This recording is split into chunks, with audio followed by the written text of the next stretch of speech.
And for more on this story, we're joined by Professor Robert Watson. He is the former chair of the Intergovernmental Panel on Climate Change and is considered one of the leading voices in environmental science. We're glad to have you with us. Professor, as we look back over these past 5 years, what exactly has the Paris Agreement accomplished?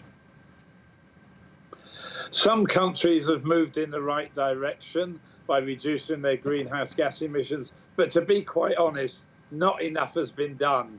We are definitely not on a pathway to the Paris Accord, a 1.5 degree world.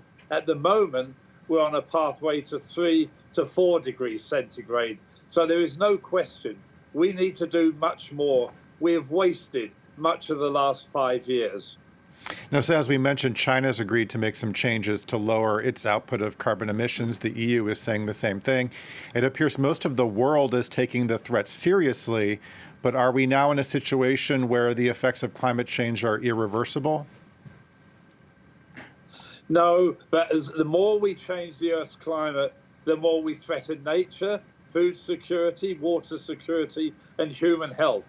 It's extremely positive that China and many other countries have said they will have net zero emissions of carbon dioxide by 2050.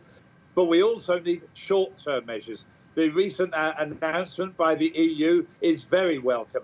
We need a combination of significant cuts in emissions by 2030, at least 50% globally, and we also, by the middle of the century, have to eliminate all carbon dioxide emissions and, to be honest, other greenhouse gases. Now, so Donald Trump famously withdrew the U.S. from the Paris Accord earlier this year. President-elect Joe Biden has reiterated his promise just today to rejoin the agreement shortly after taking office on January 20th. How important is that going to be? It's extremely important. President Trump and many Republicans don't view climate change as a serious issue, and they're wrong. Luckily, President Biden understands this challenge and commits America to move forward. I believe the US needs to work with Europe, with China, India, and many other developing countries to significantly reduce our emissions and effectively protect human well-being for current and future generations.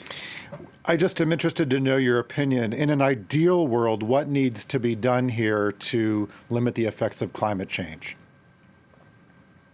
If all countries of the world would reduce their emissions by 50% by 2030 and commit to zero emissions by 2050, we could actually achieve the Paris Agreement.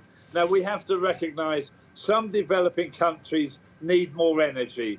Many of their people are really poor, don't have access to clean energy. So some countries do need to increase their access to clean energy, meaning some industrialized countries need to do more. But we need global emissions to be 50% less or more by 2030 and zero emissions by 2050. There's no question.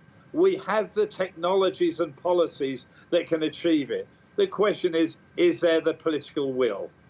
Okay, we'll have to leave it there. Professor Robert Watson, former chair of the Intergovernmental Panel on Climate Change. Thanks so much for your time tonight. Now to the U.S.